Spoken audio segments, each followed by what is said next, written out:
Paz do Senhor, meus irmãos, graça e paz, que Deus abençoe a vocês, tá? Nós estamos aqui começando mais uma aula e nós vamos falar hoje na lição de número 3, você que está com o seu livro, aí eu queria que você pegasse ele, você que não está, né? Talvez você está assistindo essa aula num horário de folga do trabalho, alguma coisa do tipo assim, depois em casa você chega e dá uma revisada, tá bom? Para que haja um melhor aproveitamento dessa aula e que o nome de Deus possa ser glorificado sobre a tua vida. Nós estamos aqui para falar sobre a disciplina do Imago Dei, né? Nós vamos tentar entender essa questão, essa doutrina do Imago Dei. O que é o Imago Dei? Você que está com o seu livro, você vai estar olhando aí, e com certeza vai ser mais fácil. Mas vamos lá. Eu vou ler aqui um pedacinho para nós nos inteirarmos ao assunto e à medida que a aula for ocorrendo, a gente vai explicando aí, tá bom? Fica comigo aí até o final desse vídeo aí. Não desliga não, para que você possa ter 100% aí do seu aprendizado. Vamos lá. Imago Dei é a expressão oriunda do latim que traduzida quer dizer imagem de Deus. Imago Dei vem do latim imagem de Deus. É a doutrina que ensina que o homem foi criado à imagem e semelhança de Deus. Nós já falamos sobre isso em outras aulas, né? Mas nós vamos mais a fundo. Então, é a resposta bíblica como surgiu o homem, essa criatura singular entre as existentes. O conceito de Imago Dei nos ensina que os seres humanos foram criados à imagem e semelhança de Deus. Há algo de Deus em todos os seres humanos, como você pode acompanhar no seu livro. Olha que interessante. O registro bíblico diz assim: então disse Deus, façamos o homem conforme a nossa imagem, né? A nossa imagem conforme a nossa semelhança. Na verdade, de todas as criaturas que foram feitas, né? Somente o homem, ele foi feito à imagem e semelhança de Deus. E é justamente essa característica no homem que vai fazer toda a diferença no seu ser. Você pode observar biblicamente falando que no relato da criação, o que é que nós temos? Nós temos o haja de Deus, né? Deus falando, haja isso, haja aquilo, ouve, né? Quando Deus fala, haja e ouve. Só que quando Deus vai criar um homem, Deus diz assim, façamos o homem à nossa imagem, conforme a nossa semelhança. E é justamente nesse aspecto que vai ser todo o diferencial do homem. Então nós vamos tentar entender um pouquinho à luz das Escrituras, aqui no nosso estudo, essa ideia do Imago Dei, tá bom? Então, para a gente começar, tá aí no seu livro, nós vamos à análise dos vocábulos, que é muito importante. Quando você olha o texto à luz do original, você olha os vocábulos à luz do original, vai te ajudar bastante. Então nós temos aí, primeiro vocábulo, imagem, né? Imagem do hebraico, Teslen, que significa uma representação. Esse verbo, né, esse vocábulo, perdão, no hebraico, imagem, ele expressa a ideia de uma representação, uma semelhança. Na maioria das vezes se refere a um ídolo, né? Quando você pega essa expressão no hebraico, ela faz referência ao ídolo. Mas em 5 vezes ela está aplicada com respeito à criação do homem. Olha que interessante, está até aí no seu livro. A criação do homem, ou seja, o homem que foi feito à imagem e semelhança de Deus, ou seja, o homem, ele é uma representação de Deus. Olha que profundo que é isso. Por quê? Porque o homem foi criado à imagem de Deus. Então, quando essa palavra ela aparece à luz do seu original, no hebraico, ela expressa a ideia de uma representação da divindade. Olha o tamanho da responsabilidade que eu e você temos. Por quê? Vou te explicar, presta atenção. Quem foi que Deus colocou para reinar sobre esta terra? Julgar, subjugar, dominar sobre tudo, não foi o homem? Olha essa expressão no original. O homem, ele é uma representação do divino. Ou seja, Deus, quando te criou, quando me criou, ele me fez como uma representação dele sobre esta terra. Mas o que deteriorou um pouco essa representação de Deus? O que, vou usar um vocábulo aqui, o que deformou essa representação de Deus? Se você pensou o pecado, você acertou, porque o pecado veio e, infelizmente, por conta do pecado, deteriorou bastante essa representação divina que é o homem. Mas vamos continuar lendo aqui, olha lá. No hebraico nós falamos, agora no grego, imagem no grego, eikon, essa palavra envolve duas ideias, representação e de manifestação. Ou seja, o homem, a imagem e semelhança de Deus, ele é a representação, ele é a manifestação do divino. Ele não é o divino, presta atenção nisso. Ele não é o divino, você não é o divino, mas você é a representação do divino aqui na terra. Ou seja, quando Deus te faz, quando Deus te cria, Deus te criou como a representação desse ser divino, tão poderoso, né, que é o nosso Deus. Então você é a representação de Deus aqui nessa terra. Então alegra o teu coração, fique feliz, porque você é a imagem e semelhança do Criador, tá bom? Vamos continuar aqui?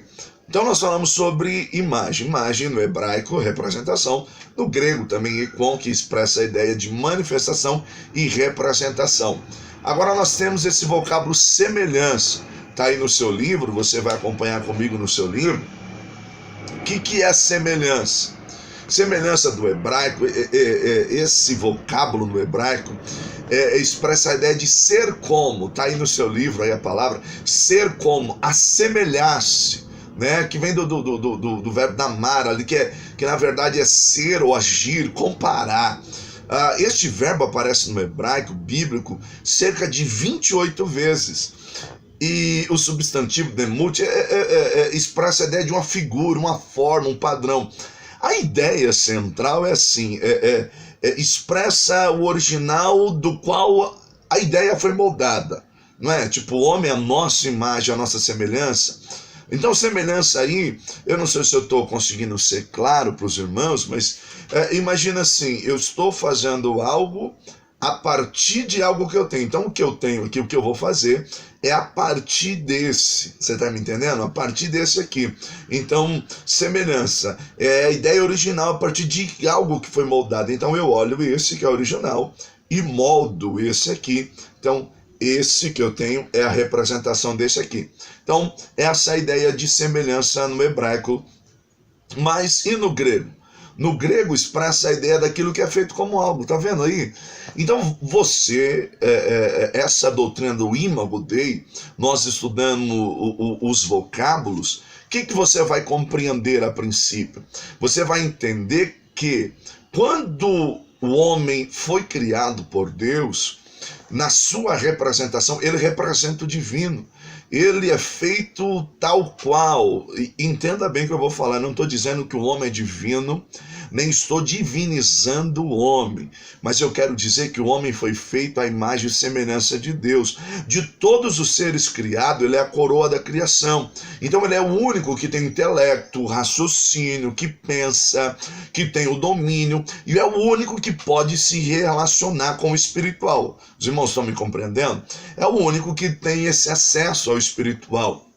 Então o que acontece? Você é a imagem e semelhança de Deus. Então a doutrina do Imago Dei vai nos ensinar justamente isso, que o homem é imagem e semelhança de Deus. Então, entendendo aí os vocábulos, se você está com o seu livro, marca nele, escreve, assinala, porque isso é de suma importância, tá bom? Então, entendemos os vocábulos. Então, a representação de, a manifestação de, feito tal qual, né? Só para nós continuarmos entendendo, o tópico 2 aí da nossa lição, a imagem e semelhança de Deus no homem.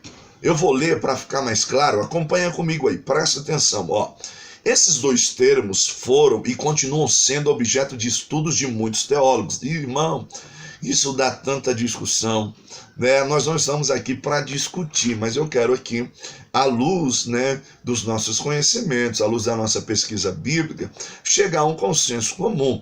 Mas eu costumo dizer em sala de aula, e eu afirmo aqui para você, que eu não formo pessoas com cabeça assim.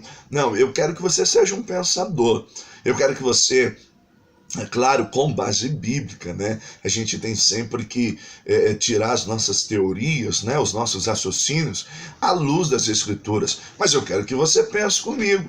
você tem toda a liberdade de desenvolver a sua linha de raciocínio, e isso é muito importante. Então, esses dois termos têm sido motivo de discussão de muitos teólogos. Uns dizem que significa isso, outros dizem que significa aquilo, mas a verdade é que nós vamos entender, à luz de todos os textos, que é como isso que eu falei para os irmãos, vai nos envolver de maneira que nós somos a representação do divino. Nós não somos divinos, né? Não sou Deus, mas eu sou a representação dele aqui nesta terra. Vamos lá, continuando aqui. Muitas explicações têm sido sugeridas com relação à imagem e semelhança de Deus no homem. Mas antes de averiguarmos algumas delas, é necessário dizer que com o pecado, a imagem de Deus no homem, presta atenção nisso, se distorceu, mas não se perdeu. Ela se distorce, mas não se perde. Com a entrada do pecado no mundo, o homem deixou de ser pleno. Infelizmente, irmão, o pecado tira essa plenitude do homem. E nós aqui temos que tomar muito cuidado com o pecado, porque o pecado tira essa plenitude. Veja bem, o homem perde essa plenitude, essa semelhança de Deus, tal como ele era antes. Sua pureza moral, perdeu-se boa parte do seu caráter. Seu caráter começou a ser pecaminoso. E um caráter pecaminoso certamente não espelha a semelhança do nosso Deus, que é santo, a santidade de Deus. O intelecto do homem foi corrompido pela falsidade, pelo engano. O homem agora começou a maquinar as coisas más, usar essa sabedoria para o mal, e o pecado gera isso em nós, né? E com certeza, nos seus relacionamentos pecaminosos, isso não glorifica a Deus. É nesse aspecto que se distorceu, mas não se perdeu, tá bom? Vamos lá, continuando aqui, Infelizmente, muitos desses aspectos de imagens foram distorcidos, alguns deles até perdidos. O pecado trouxe degeneração ao homem, por isso ele precisa de regeneração. Presta atenção aqui, Se eu fosse você, eu grifava isso aí no seu livro. Se você tiver um marca-texto, passa uma caneta aí. Deus gerou o homem. O homem é a imagem e semelhança de Deus. Deus gerou o homem foi gerado de Deus. Boa. Mas o pecado veio, entra na humanidade. E o que o pecado faz? Degenera o homem. O homem se degenerou. E agora o que o homem precisa? De regeneração. E quem é que faz essa regeneração na vida do homem? Quem? Espírito Santo, por meio da pessoa de Cristo. Cristo Jesus nos alcança. Quando o homem aceita o sacrifício de Cristo na cruz do Calvário, o Espírito Santo começa a promover na vida desse homem o quê? A regeneração. Então é isso que Deus tem para você, regeneração em Cristo Jesus. Então, voltando aí, só lembrando, Deus gerou o homem, a sua imagem e semelhança. O pecado entra no homem e vai degenerar essa imagem e semelhança. O homem não se perde por completo a sua imagem e semelhança. Pode ver que ele ainda raciocina, ele pensa, ele tem o domínio, mas o pecado vai distorcer tudo isso. Quem é que vai promover a regeneração do homem? Cristo. Nós somos regenerados, o Espírito Santo habitando em nós, vai promover essa regeneração.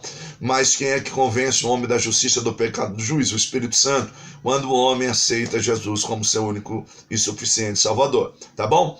Então vamos lá tentar entender alguns aspectos. Vamos lá, alguns aspectos que muitas escolas teológicas vão estudar acerca do que seria o imago Dei, do que seria a imagem e semelhança de Deus. Primeiro aspecto aí é o aspecto físico. Calma, talvez eu seja aspecto físico. Aí, olha que eu escrevi aí no livro que eu coloquei para você. Embora a Bíblia deixe bem claro que Deus é Espírito, e Jesus mesmo deu essa declaração, Deus é Espírito, tá vendo? João 4:24, acompanhe aí no seu livro ou na Bíblia. Deus é Espírito, e é necessário que os seus adoradores o adorem em Espírito e em verdade. João 4:24, aí você faz a pergunta, calma aí, pastor. Então, professor, como é que nós temos a imagem e semelhança nos aspectos físicos? Vou te explicar, vamos lá. Todavia, à luz do estudo feito acerca dos vocábulos, lembra que nós estudamos os vocábulos? Alguns acreditam que a imagem e semelhança, de certa forma, sim, está ligado aos aspectos físicos. Como? Porque o homem, ele é a forma visível daquilo que um dia Deus se revelaria ao mundo. Deus, Filho, Jesus, e o Verbo se fez carne. Tá pegando? Eu vou falar de novo, vamos ver se você vai pegar. O que acontece? Quando, à luz dos vocábulos, nós estudamos, façamos o homem a nossa imagem, façamos um homem a nossa imagem, conforme a nossa semelhança, o homem não ia surgir a partir desse. O que nós entendemos, ou algumas escolas defendem? Que, na verdade, o homem, ele é um tipo, ele vai ser criado tipo aquilo que o Filho um dia se revelaria no mundo. Ou seja, o homem vai ter um corpo, né? Olha aí que interessante, Colossenses 1,15. Ele é a imagem do Deus invisível, Jesus, o primogênito de toda a criação. Quem que é o primogênito de toda a criação? O Filho.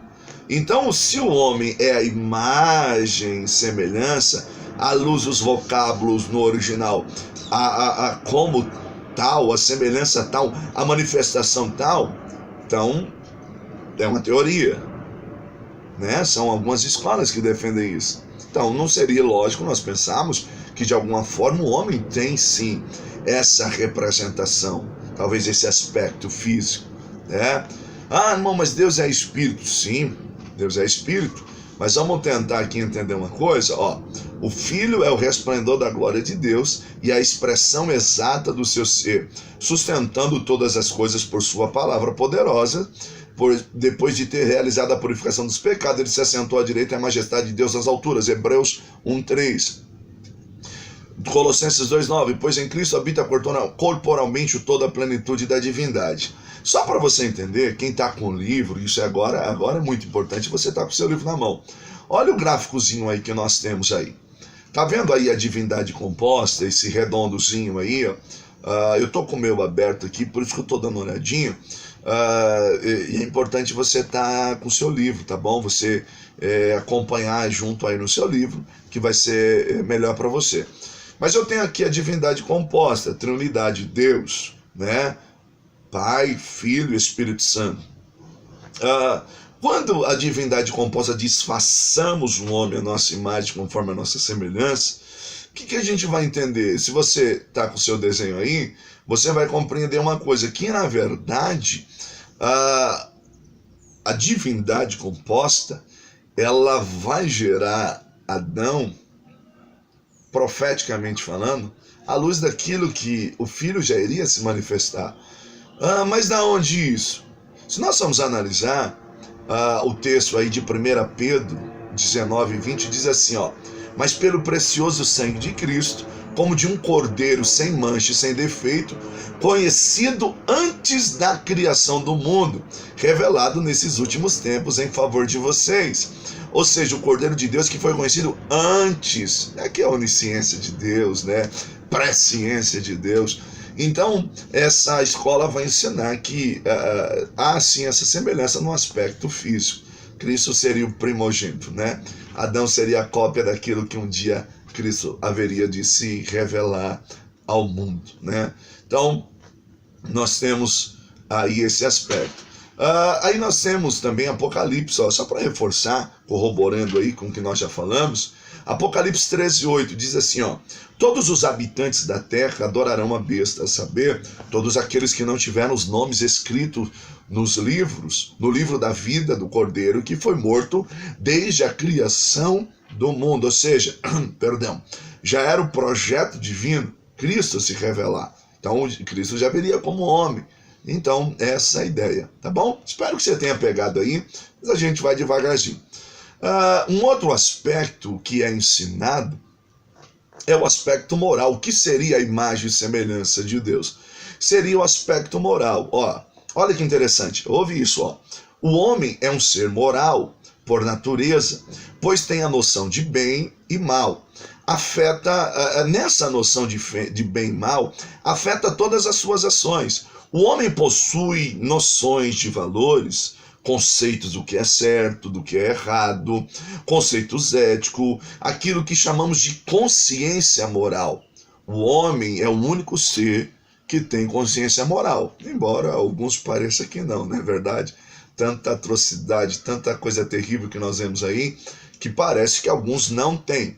Mas tem sim, não usa, mas tem, né? Mas deixa isso para lá, isso não compete a nós. Mas vamos lá. O que acontece com os outros animais, com os outros seres? Eles, na verdade, eles não têm esse senso de consciência moral. O que diferencia nós dos outros é esse senso do que é certo e errado. Os outros animais, na verdade, não possuem nenhum senso de consciência moral. Na verdade, eles reagem ao incentivo ou ao castigo. Eles são instintos, né? A ideia do instinto. Então, ele reage pelo medo do castigo. Então, ele faz tal coisa porque ele sabe, se ele não fizer, será castigado. Ou ele faz porque ele sabe que vai ser recompensado. Quando o animalzinho ele quer comer, por exemplo. Então ele quer comer, ele vai buscar o seu alimento. Então ele faz justamente isso por instinto. Não é que ele tem consciência, uma consciência moral do que é certo, do que é errado. Eu vou fazer assim porque isso seria melhor para mim. Ele não é alguém que pensa, né, no futuro. Não, eu vou fazer isso. Não. É só a questão mesmo do instinto. Ele reage por instinto. Então, ou castigo, ou então a ideia da recompensa. Então, embora seu cachorrinho aí, seu gatinho, sei lá, sua calopsita, né, tá na moda aí, eu não sei qual é o animalzinho que você tem uns animais exóticos, mas ele não tem a consciência moral. Embora seja muito esperto, mas ele vai reagir por instinto, né, ou pelo castigo, ou pela recompensa. Essa é a ideia. Vamos voltar aqui então ao nosso contexto. Então, o homem foi criado bom, santo e sem pecado. Todas as suas tendências eram boas. Os sentimentos do seu coração se inclinavam para Deus. E nisso consistia a sua semelhança moral. Deus compartilha isso com o homem. Quando Deus sopra o fôlego de vida no homem e o homem se torna alma vivente, é bem essa ideia que Deus vai trabalhar no homem. Então o homem tem essa semelhança no aspecto moral, tá?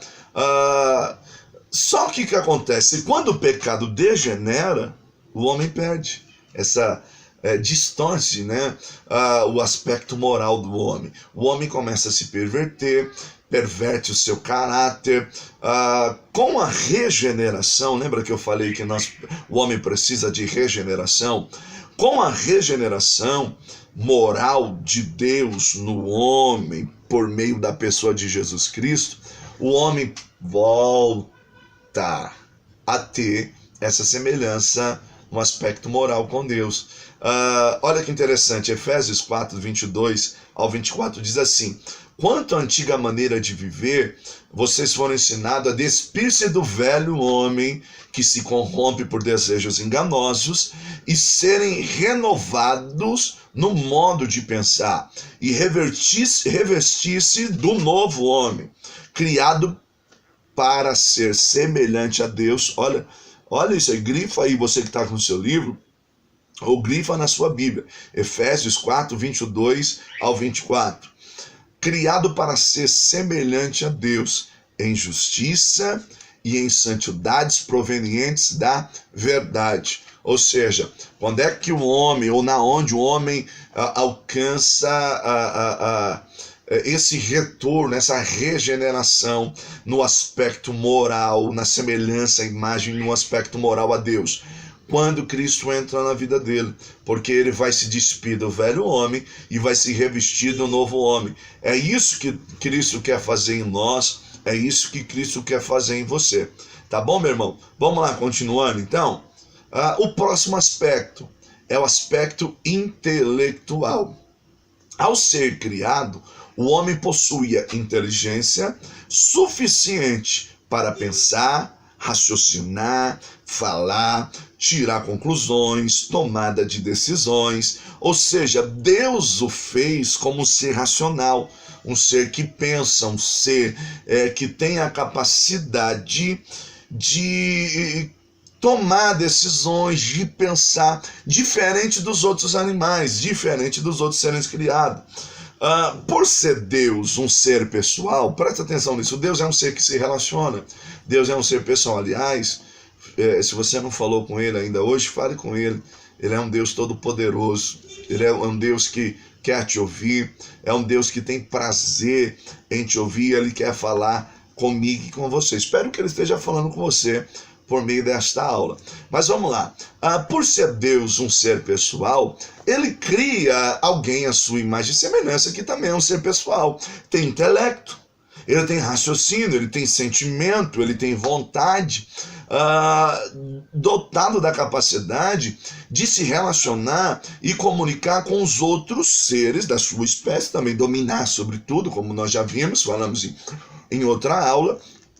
Mas o que acontece? Deus o cria, presta atenção nisso, meu irmão, e ele te dá a capacidade de se relacionar com ele. O homem é o único ser que tem essa capacidade de se relacionar com o espiritual, porque Deus o fez para viver com ele. Você tem um espaço aí dentro que só é preenchido por Deus. Você pode colocar dinheiro, você pode colocar tantas coisas, mas só é preenchido por Deus. E você só vai ser pleno quando você estiver em comunhão com Ele, quando eu estiver em comunhão com Ele, tá bom? Vamos lá, continuando aqui. Segundo alguns teólogos, Deus se parece com o homem nesse aspecto, igual eu te falei. Pois se não houvesse a conformidade na estrutura mental, não seria possível Deus se revelar ao homem, haver essa revelação de Deus ao homem, né? Olha que interessante, Gênesis 2,19. Esse verso é um verso que fala muito, abre muito leque para nós. Depois que formou da terra todos os animais do campo e todas as aves do céu, o Senhor Deus trouxe ao homem para ver como lhe chamaria. Deus dá esse poder ao homem para o homem ver como que cada um desses seres se chamariam. E o nome que o homem desse a cada ser vivo, esse seria o seu nome. Se Adão não tivesse o intelecto, se Adão não fosse dotado por Deus, irmãos, como é que ele ia dar tantos nomes? Já parou para pensar nisso? Né? Como é que ele ia conseguir aí tal isso? Então, essa é a ideia. Então, nesse aspecto, o homem se parece com Deus, a imagem e semelhança de Deus. E há o aspecto espiritual também. Esse é muito, muito importante mesmo. Eu queria que você atentasse a isso. O homem é um ser composto de uma parte material. Ele tem a parte física, o corpo, a matéria, mas ele também tem uma parte imaterial. Somente o homem recebeu o sopro divino. Portanto, tem um espírito imortal. Embora esse corpo com pecado tenha se tornado mortal, ao pó voltaremos, mas o homem tem um espírito imortal. Eu não vou entrar agora no assunto, aula para frente, né? Alma, espírito e tal, mas eu quero que você entenda uma coisa. O homem ele tem uma parte física, material, e também é composto de uma parte imaterial, que é um espírito imortal. Vamos lá. Por meio desse espírito que ele tem íntima comunhão com Deus. Isso significa que de todos os seres, o homem ele possui também uma vida espiritual. Você tem uma vida espiritual, sabia disso? E você precisa se preocupar. Como é que anda a sua vida espiritual? Você tem se relacionado com Deus? Você tem conseguido se relacionar com Deus? E isso é muito importante, meu irmão. Como anda a sua vida espiritual? Às vezes a material parece que vai bem, estamos conquistando, ganhando, produzindo, mas como anda a sua vida espiritual? Então, isso é importante você começar a se preocupar com isso, tá bom, meu irmão? Vamos lá, vamos continuar aqui no nosso estudo, tá bom? Eu creio que tá sendo de bênção para a tua vida. Vamos lá. Em toda a Bíblia se percebe um plano de Deus de restaurar o homem à sua posição original. Pois em Adão, olha que interessante, estamos sujeitos à morte e ao pecado. Todavia, em Cristo, que Paulo chama de novo Adão, até coloquei aí, seremos moralmente puros, jamais sujeitos à morte de novo. Olha o texto que eu coloquei aí, grifa esse texto, irmão, decora ele, guarda ele no fundo do teu coração. Se pela transgressão de um só a morte reinou por meio dele, muito mais aqueles que recebem de Deus a imensa provisão da graça e a dádiva da justiça reinarão em vida por meio de um único homem, Jesus Cristo. Romanos 5,17. 1 Coríntios 15, 49. Assim como tivemos a imagem do terreno, teremos também a imagem do homem celestial. Esse é o Cristo produz isso em nós, né? Mas para a gente fechar aqui, tá? Mas é impossível esgotar todo o significado teológico de sermos criados à imagem e semelhança de Deus, o imago Dei. O mínimo que podemos dizer, presta atenção nisso, é que como resultado de carregar a imagem e semelhança do Criador, presta atenção, o homem deveria ter o domínio sobre a criação. Adão e Eva eram os representantes de Deus no mundo físico, criado por ele. No mundo antigo, acreditava-se que o homem, eu vou ler melhor, desculpa, é que isso aqui é muito forte, No mundo antigo, acreditava-se que a imagem de uma divindade trazia a essência do qual o representava. No pensamento antigo, a imagem era usada na adoração porque continha a essência divina. Não que ela pudesse fazer o mesmo que tal divindade, mas ela o representava. Não fazendo apologia ao paganismo, e não estou fazendo apologia ao paganismo não, mas olha que interessante, nem a idolatria, mas de modo semelhante, a responsabilidade de governar o mundo deveria ser do homem que foi criado à imagem e semelhança de Deus. Sabe quem é a representação do divino aqui na terra? Você. Sabe quem é um embaixador de Deus aqui nesta terra? Você. Sabe quem foi criado para governar aqui? Você. As adversidades, os problemas, a circunstância. Lembra que você é a representação do divino, que Deus age em você, Deus age através de você, e você foi escolhido por Deus para agir, para reinar aqui sobre essa terra. Então, a presença de Deus é sobre a tua vida. Deus te deu isso. Você é a representação dele. Então, quando você chegar, chegou um homem de Deus, aonde você pisar, alguém vai olhar, chegou uma mulher de Deus, porque você representa ele. Mas a nossa responsabilidade aumenta sabendo disso. Olha que interessante, o fato de Adão e Eva serem criados para carregar a imagem divina significa que os seres humanos foram feitos especificamente para se relacionarem diretamente com Deus, diferente do resto da criação. A vida humana não é um fim em si mesmo. Ela vem com o privilégio de relacionar-se com o seu Criador e dominar sobre toda a criação. Gênesis 1:26. Guarda isso, Então disse Deus: façamos o homem à nossa imagem, conforme a nossa semelhança. Domine ele sobre os peixes do mar, sobre as aves do céu, sobre os animais grandes de toda a terra, sobre todos os pequenos animais que se movem rente ao chão.